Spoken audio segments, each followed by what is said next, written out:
పౌరుషాలసీమైన రాయలసీమలో కొనిదల కొదమసింహం అయితే అడుగు పెట్టింది. ఇంకా mega power star global star Ram Charan గారి రాకతో ఫ్యాన్స్ సంబరాలు అయితే అంబరాన్ని అంటాయనే చెప్పాలి. ఇదిగోండి చూడండి, ఒక్కసారి ఈ విజువల్స్ అయితే చూడండి. రామ్ చరణ్ గారు రాగానే ఫ్యాన్స్ అందరూ ఆనందంతో ఆయన వైపు ఎలా పరిగెత్తుకుంటూ వెళ్లారు. కడప ఎయిర్పోర్ట్ దగ్గర ఉన్న హైవే మొత్తం బ్లాక్ అయిపోయింది. ఆ ఏరియా మొత్తం రామ్ చరణ్ గారి ఫ్యాన్స్ కంట్రోల్ లోకి అయితే వచ్చేసింది. ఈ రోజు పొద్దున్న నుంచి రామ్ చరణ్ గారి ఫ్యాన్స్ అయితే ఎయిర్పోర్ట్ గా ఆయన ఎప్పుడు వస్తాడో, ఎప్పుడు చూసి ఇంటికి వెళ్దామా అనే రీతిలో అయితే అక్కడే వెయిట్ చేస్తూ అయితే కూర్చుని ఉండిపోయారు. చివరికి వారి కోరిక అయితే నెరవేరింది. స్వామిమాలలో గుబురు గడ్డంతో సింహం లాగా మన రామ్ చరణ్ గారు అయితే కడప ఎయిర్పోర్ట్ లో అయితే అడుగు పెట్టాడు. ఒక్కసారి ఈ విజువల్స్ అయితే చూడండి. హైవేలో పోలీసుల కాన్వే మధ్య మన mega power star global star Ram Charan గారి ఫ్యాన్స్ ర్యాలీతో అయితే ఆయన అయితే దర్గా వద్దకు అయితే తీసుకువెళ్తున్నారు.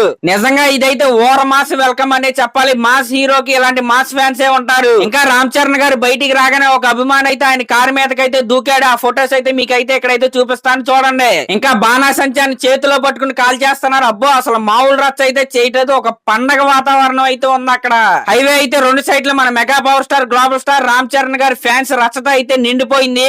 ఇంకా ఇక్కడ సిచ్యువేషన్ అయితే అవుట్ ఆఫ్ కంట్రోల్ అనే చెప్పాలి. ఇంకా చాలా మంది ఫ్యాన్స్ పై అయితే లాఠీ చార్జ్ కూడా చేశారు. కంట్రోల్ చేయలేక పోలీసులు అయితే.